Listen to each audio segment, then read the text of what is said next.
Samantala sa confession room, lingid sa kaalaman ni Mitch, kausap na ni Kuya ang kanilang pinagkwekwentuhan. Maligayang pagdating sa aking bahay. Hello po, Kuya.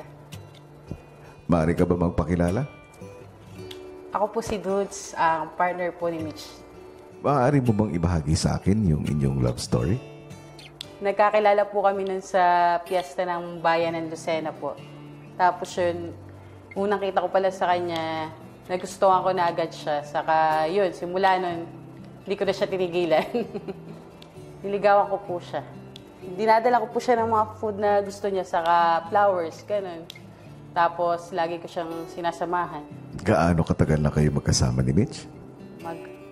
Pa 4 years na po, sa June 1. Sabihin 3 years and... 7 months po. At ano ang mga karanasan ninyo sa mga panahong yun? Madami po, pero kadalasan po masaya. Lalo na nung dumating si baby, mas naging masaya kami. Sila po yung pinaka-importante sa akin ngayon. Wala pong katumbas kahit anong bagay. Sige. Dudes, Po? tatanungin naman kita. Yes po, Kuya. Ano bang pakay mo ngayon? Bakit ka nandito sa bahay ko? Magpro-propose na po kay Mitch, Kuya. Mahalaga po para, syempre, legal na kami, mag-asawa, di ba po? Matatawag na talaga kami buong pamilya talaga. Legal na buong pamilya talaga po. Legal na partner po. Ganun po. May dala ka ba? Yes, Kuya. Meron po. Ano ba yan? Maaari mo bang ipakita? Yung ring, Kuya. Sana magustuhan niya. Gaano kahalaga ba itong pagkakataon na ito para sa'yo? Mahalaga po sa akin. Siyempre po, para ma-show ko sa kanya na mahal ko talaga siya. Saka siya yung gusto kong makasama hanggang pagtanda namin. Gusto kong malaman. Po. Dahil alam ko naman, hindi pangkaraniwan ang inyong sitwasyon. Opo, Kuya. Anong masasabi mo sa mga taong maaaring bumatikos sa inyo? Nahiyaan ko na lang po, Kuya. Wala naman kami magagawa kasi lagi naman din talaga may nanghusga eh. Wala sila. May anak ako, may partner ako na mahal ako. Wala na akong hinahanap po. Para sa akin, dudes, lahat ng tao ay pantay-pantay.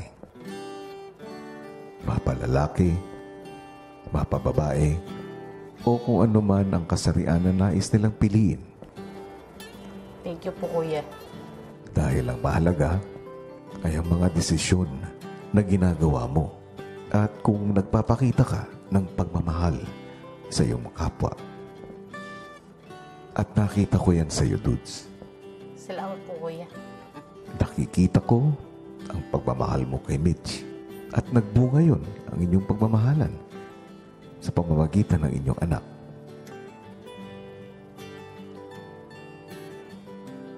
Kaya, dudes, Yes, Kuya. binibigyan kita ng permiso para makapag-propose ka kay Mitch dito sa loob ng aking bahay.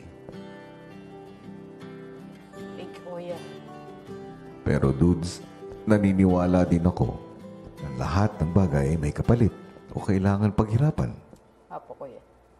Kaya't papayagan ko ang iyong request, pero kailangan munang matupad ang isang task sa pamamagitan ng mga boy housemates ko.